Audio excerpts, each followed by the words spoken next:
Amados irmãos, hoje é Natal, né? Natal, nascimento de Jesus. Mateus diz, capítulo 1, como nasceu Jesus. Ora, o nascimento de Jesus foi assim. Estando Maria, sua mãe, desposada com Jesus, antes de se ajuntarem, ela se achou ter concebido do Espírito Santo. E como José, seu esposo, era justo, não querendo difamar, tentou deixá-la secretamente. E projetando isto, eis que em sonho lhe apareceu um anjo do Senhor, dizendo: José, filho de Davi, não temos receber a Maria tua mulher, pois o que nela se gerou é do Espírito Santo. Ela dará à luz um filho a quem chamarás Jesus, porque ele salvará o seu povo dos seus pecados. Ora, tudo isso aconteceu para que se cumprisse o que fora dito por parte do Senhor pelo profeta. Eis que a Virgem conceberá e dará à luz, o qual será chamado de Emanuel, quer dizer, Deus conosco. Amados irmãos, qual é a primeira coisa que acontece com as pessoas quando chega o Natal? Crianças, o que eles esperam? Brinquedos, roupas novas, presentes, as luzes. E os homens? Festas, para impressionar a namorada, né? Às vezes uns gostam de tomar uns golinhos. E os adultos? Adulto gosta do 13º. Quem não gosta, né? Viagens, férias, comidas, negócios. Isso é o que acontece quando chega o Natal. Agora eu pergunto, realmente é esse o pensamento que nós devemos cultivar nessa época que celebra o Natal? Qual é a verdadeira expressão do Natal? O Natal é uma das festas cristãs que poderia carregar um significado profundamente humano, genuíno, grato de adoração, de alegria, de perplexidade pelo amor de Deus, pela encarnação, pela loucura da paixão divina que se fez homem, que habita entre nós e arma sua tenda entre nós, cheio de graça e de verdade. E que nos poderia e deveria remeter para aquela fé que se apropria de maneira grata desse amor imenso, inexplicável de Deus que veio ao nosso encontro e se fez carne. Tomou nosso tamanho para carregar a nossa dor, para ser tentado em todas as coisas a nossa semelhança, mas sem pecado, a fim de tornar-se o único e supremo sacerdote de uma ordem superior, para fazer intercessões por nós, para ser o nosso mediador para sempre, o irmão mais velho, o solidário que nos dá acesso a todas as heranças da graça de Deus em Cristo. Mas, amados, o mercado está aí para utilizar de maneira estelionatária dos signos que movem os corações das pessoas. O que os cristãos não percebem é que o Natal, enquanto evento histórico, da forma que aconteceu o nascimento de Jesus, não tem nada a ver com esse glamour, porque o que aconteceu lá foi só desgraça. Imaginem, Maria vai dar à luz numa estrebaria, esterco, cheio de mosquitos, cerca de mar, um desconforto enorme, não tinha hotel para ela.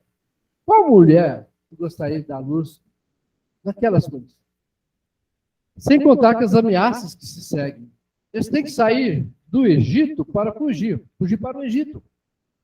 Uma multidão de crianças morre por causa desse evento. Herodes está com a espada brandindo sobre a cabeça do menino Jesus. Os magos têm que voltar por outro caminho para evitar que a criança venha morrer. A profecia que Maria e o esposo ouvem a respeito do menino é tenebrosa. É essa. Esse menino vai ser objeto de contradição, para que se manifestem os pensamentos dos corações, muitos corações. E uma espada vai atravessar sua alma. Lucas 2. É o que disse a Maria. De modo que o Natal carrega, além de tudo, conflitos enormes, que a gente não imagina o que aconteceu com José. Imagine se a sua mulher chegar para você e disser: eu estou grávida de Deus. Me explica melhor esse negócio, estou grávida de Deus, né? Engolir essa história hoje, naquela época era muito mais complicado, né? E José foi convencido, não que o anjo chegou nele e sacudiu. José, acredita? Não. Através de um sonho. O Natal, amados, é um convite para a crença na revelação de Deus no coração. E que fique profundamente impressionado. Não fiquem profundamente impressionados com as exterioridades. das aparências. Porque, do contrário, o Natal virou esse presépio inteiro, por causa apenas das aparências. Porque a gente celebra o Natal pela exterioridade. Devemos celebrar o Natal para o nosso interior. Efésios diz assim: habite ricamente Cristo em vossos corações pela fé. Esse é o Natal.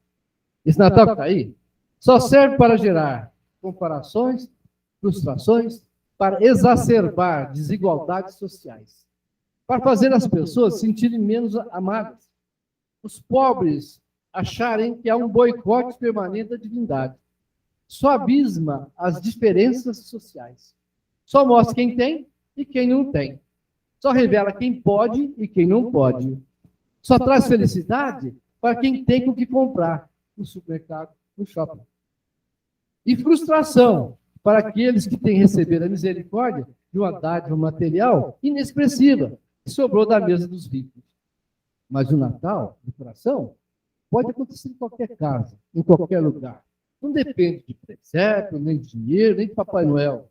Depende apenas do indivíduo abrir o coração para essa graça que nos visitou para sempre. Amém? Para esse Deus que ficou do nosso tamanho, para carregar as nossas dores, para estar ao nosso lado, que derramou sobre nós o espírito da consolação, que nos faz ter todos os dias a possibilidade de acordar, sabendo que as misericórdias de Deus renovam em nós. Esse é o Natal, onde você oferece o coração não como uma estrebaria, mas como o agasalho de Deus, como o ninho de Deus na tua alma, no teu ser. O meu Natal não é uma data. O meu Natal é a alegria de todo dia, renovar na minha mente de ver Jesus crescer em mim. Festa, amado, é coisa só festa, não tem nada a ver com a Bíblia. O Natal é todo dia. Natal é um novo nascimento no Evangelho. Natal é conversão. Natal é acolhimento de Jesus na vida. Não é dezembro, janeiro, outubro, não. Nenhuma dessas datas alegadas pelas tradições da cristandade. Tudo isso é paganismo. Não tem nada a ver com o Evangelho. Mas não tem problema. Vamos apreciar o Natal, apesar disso? Sim, vamos apreciar. Enquanto o Natal seja um acontecimento existencial, cotidiano, é importante que se tenha uma data para que, de modo intenso, se possa refletir sobre o significado da encarnação.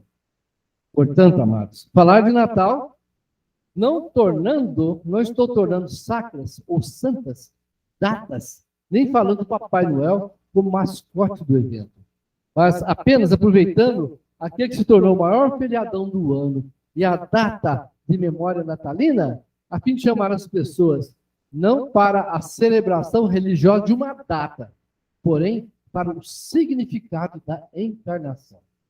Porque Deus estava em Cristo reconciliando o mundo consigo mesmo, não imputando aos homens as suas transgressões e nos encarregou da palavra da conciliação.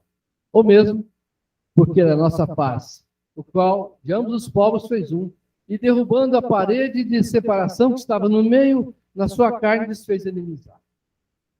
Datas são importantes, na medida do significado que as pessoas vivem durante a sua existência. Do contrário, se torna apenas feriadão. Esse dezembro, amados, com certeza é o dia do aniversário de Mitra, a deusa, o deus dos escravos romanos. Não existe relíquia no Evangelho. Lá em Israel, uma grande quantidade de lugares em que as pessoas dizem, aqui aconteceu isso, aconteceu aquilo, aí o religioso se ajoelha, beija o lugar, beija a relíquia, por outro lado, chega lá no Mar da Galileia, olha, aqui é o Mar da Galileia. Ó, não entra e não beba a água inteira do mar, não, viu, gente? Beba, não. Ó, o Jordão é aqui. Não entra para ser batizado, não, que a água é suja e o Ministério da Saúde recomenda não batizar com a água do Jordão, a água é suja. Mas, amados, nenhuma pedra, nenhum lugar merece a nossa genuflexão, a nós dobrarmos o joelho, a nossa adoração, o nosso beijinho na pedrinha sagrada. Nenhum. Natal é o mistério da encarnação de Jesus. Natal é a celebração do nascimento de Jesus, o Salvador do mundo. Trata-se de um grande mistério. O Deus que está acima de todos os limites de entendimento tornou-se palpável. O soberano Senhor do universo se fez servo. O Eterno entrou no templo, vestiu pele humana. Sendo rico, se fez pobre. Sendo santo, se fez pecado. Sendo bendito, foi maldição por nós. O apóstolo João, destacando a divindade como a humanidade de Jesus, falou dele como o verbo que se fez carne. João 1, o verbo se fez carne, habitou entre nós, e vimos a sua glória como a glória do unigênito do Pai, cheio de graça e de verdade. O verbo de Deus, amado, amou a sua tenda entre os homens. Ele habitou entre nós, foi em tudo semelhante a nós, exceto no pecado. Sofreu fome, sede, suportou cansaço, fadiga, gemeu, chorou, sangrou, humilhou-se até a morte e morte de cruz. O verbo encarnou-se para revelar-nos Deus. Jesus é a interpretação de Deus. Nele habitou corporalmente toda a plenitude da divindade. Ele é a expressa imagem de Deus. A glória de Cristo é a mesma glória do Pai. Quem vê a Cristo vê o Pai. Ele e o Pai são um. Jesus é Deus homem. O Deus Emanuel, Deus conosco. A sua encarnação foi um mistério. A sua morte vicária foi um sacrifício perfeito. A sua ressurreição foi o selo da vitória. A sua segunda vinda será a consumação de todas as coisas. Cristo, amados, é o centro das Escrituras, o centro da igreja. Cristo é o centro da história, é o centro da eternidade. Cristo é tudo em tudo. Para ele, também, se convergem todas as coisas, tanto no céu como na terra. Ele, por meio dele e para ele são todas as coisas. Cristo é a nossa vida, a nossa paz, a nossa alegria, a nossa razão da nossa esperança. Então, amados, devemos celebrar com alegria sua vinda ao mundo. Devemos confiar nele como nosso Salvador. Devemos nos sujeitar a ele como nosso Senhor. Hein? Devemos prostrar diante dele, adorá-lo como nosso grande Deus. Assim é comemorado o Natal. Devemos nos alegrar nele como os pastores de Belém. Devemos adorá-lo como os magos do Oriente. Devemos celebrá-lo como os anjos do céu. A Jesus, o verbo de Deus, devemos tributar toda glória, honra e louvor por todo século do céu. Amém. E o Natal nos traz ensinamentos. Os nossos olhos precisam estar bem abertos, os nossos ouvidos atentos ao que Deus quer nos ensinar, através do ensinamento, do nascimento, da vida e morte de Jesus. O nascimento de Jesus nos ensina uma lição de humildade. Jesus nos ensina através do seu nascimento. Ele é o rei que nasceu servo. É o Deus que se fez homem, o sublime que se esvaziou de sua glória. O dono do mundo não nasceu num berço de ouro, nem num coxo, mas sim num coxo com capim. Pai, vendo. O Criador dos céus e da terra, o Deus encarnado, diferente dos nobres deste mundo, não nasceu debaixo das luzes da ribalta, dos flashes da popularidade. Ao contrário, não havia lugar para ele em Belém.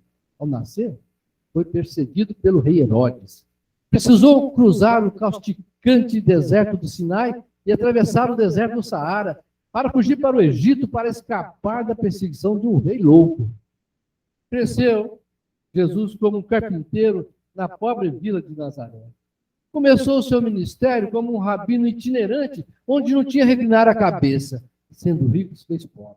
Sendo servido pelos anjos, cingiu-se com avental e lavou os pés dos seus discípulos, que infantilmente disputavam entre si um lugar de honra na feira das vaidades humanas. A vida de Jesus nos ensina uma lição de amor. Jesus nos ensina não apenas através do seu nascimento, através da sua vida. Ele não veio para ser servido, mas para servir. Ele se manifestou para levantar o caído, animar o fraco, salvar o perdido, curar o enfermo e restaurar o quebrado. Ele andou por toda a parte, fazendo bem e libertando os oprimidos do diabo. A pregação, o ensino e a cura sempre estiveram no topo de sua vida. A sua doçura atraía as crianças. A sua compaixão comovia os publicanos. O seu amor inexprimível abria a porta da esperança para os enjeitados da sociedade. Todos aqueles que se chegavam a ele, com o coração quebrantado, recebiam o perdão. Todos os aflitos que buscavam nele alívio, saíam consolados. Jesus veio ao mundo para nos revelar o coração amoroso do Pai. Ele é o caminho que nos leva de volta ao Pai. Ele é a porta que nos dá acesso ao trono da graça.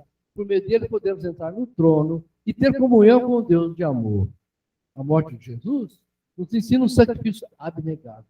Jesus nos ensina através da sua morte. Ele veio ao mundo para dar sua vida em favor dos seus escolhidos. Ele morreu pela sua igreja. Ele deu a vida pelas suas ovelhas. Sendo Deus, não julgou como usurpação ser igual a Deus. Antes, se esvaziou e se humilhou até a morte e morte de cruz. Jesus ofereceu a sua vida. A sua morte foi voluntária. Ninguém podia tirá-la dele. Ao contrário, espontaneamente ele a deu. Ele caminhou para a cruz como um rei que caminha para a coroação. Na cruz, ele nos comprou para Deus. Na cruz, ele pagou a nossa dívida. Ele morreu a nossa morte. Ele sofreu o nosso castigo. Ele fez pecado e maldição por nós, para que fôssemos santos e benditos para sempre. Amém. O patíbulo da sua dor, da sua horrenda morte, tornou-se a fonte de onde jorrou para nós uma rica redenção. A morte de Cristo é única e nós não podemos imitá-lo. Só ele pôde morrer vicariamente. No outro sentido, porém, aprendemos com Jesus na sua morte que também devemos dar a nossa vida pelos nossos irmãos. O João 3. Jesus nos ensina no tempo e na eternidade. Ele é nosso modelo agora e para sempre. Ele nos diz: aprendei de mim, porque sou manso e humilde de coração. O Natal que se aproxima, amados, precisamos pensar menos na festa, mas na pessoa de Jesus. Precisamos devolver a Jesus o sentido do Natal. As luzes, os cânticos, as iguarias, os presentes e toda a nossa agitação são vazios de significado se Jesus não for o centro da nossa vida, da nossa família, da nossa igreja. Nesse Natal, amados, possamos honrar aquele que desceu do céu para nos levar ao céu, aprendendo do seu nascimento, da sua vida e sua morte. A boa notícia do Natal é que Deus nos trouxe esperança para que todas as pessoas, de qualquer origem, independente de origem, incluindo judeus, gentios, o anúncio do anjo aos pastores deixou isso bem claro. O anjo, porém, lhes disse: não temais, porquanto vos trago novas de grande alegria, e o será para todo o povo. É que hoje nos nasceu, na cidade de Davi, o Salvador, que é Cristo, o Senhor. A esperança, queridos, é uma força poderosa em nossas vidas. E o Natal deveria trazer esperança. O Natal deveria ser também para aqueles que estão esperando um Salvador. Neste Natal, Deus encha cada um dos nossos corações de esperança. Amém? Os anjos expressaram o que significa esperança. Glória a Deus nas alturas e paz na terra entre os homens de boa vontade. Então, amados, vamos comemorar o nascimento do nosso Salvador. Vamos enfeitar as nossas árvores com os nossos afetos e presentes de amor àqueles que nós amamos, pois Cristo nasceu em nossos corações. Bem, vamos iluminar nossas casas dizendo: aqui mora o servo de Cristo, nascido. Amém?